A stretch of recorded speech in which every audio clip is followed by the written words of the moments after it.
السلام علیکم۔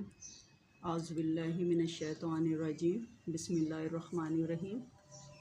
وَإِذْ قَاتَلْتُمْ نَفْسًا فَادَّارَأْتُمْ فِيهَا وَاللَّهُ مُخْرِجٌ مَا كُنْتُمْ تَكْتُمُونَ فَقُلْنَا اضْرِبُوهُ بِبَعْضِهَا كَذَلِكَ يُحْيِي اللَّهُ الْمَوْتَى وَيُرِيكُمْ آيَاتِهِ لَعَلَّكُمْ تَعْقِلُونَ ثُمَّ قَاسَتْ قُلُوبُكُم مِّن بَعْدِ ذَلِكَ فَهِيَ كَالْحِجَارَةِ أَوْ أَشَدُّ قَسْوَةً وَإِنَّ مِنَ الْحِجَارَةِ لَمَا يَتَفَجَّرُ مِنْهُ الْأَنْهَارُ وَإِنَّ مِنْهَا لَمَا يَشَّقَّقُ فَيَخْرُجُ مِنْهُ الْمَاءُ وَإِنَّ مِنْهَا لَمَا يَهْبِطُ مِنْ خَشْيَةِ اللَّهِ وَمَا اللَّهُ بِغَافِلٍ عَمَّا تَعْمَلُونَ۔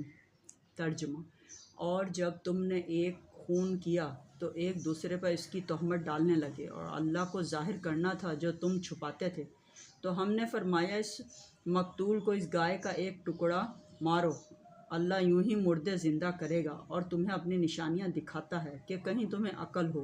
پھر اس کے بعد تمہارے دل سخت ہو گئے تو وہ پتھروں کی مثل ہیں، بلکہ ان سے بھی زیادہ کڑے۔ پتھروں میں تو کچھ وہ ہیں جن سے ندیاں بہہ نکلتی ہیں اور کچھ وہ ہیں جو پھٹ جاتے ہیں تو ان سے پانی نکلتا ہے، اور کچھ وہ ہیں جو اللہ کے ڈر سے گر پڑتے ہیں، اور اللہ تمہارے کوتکوں سے بے خبر نہیں۔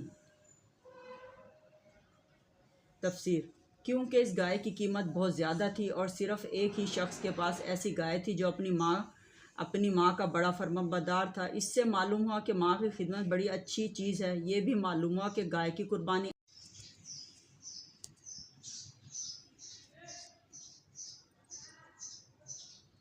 یہ بھی معلوم ہوا کہ گائے کی قربانی افضل ہے۔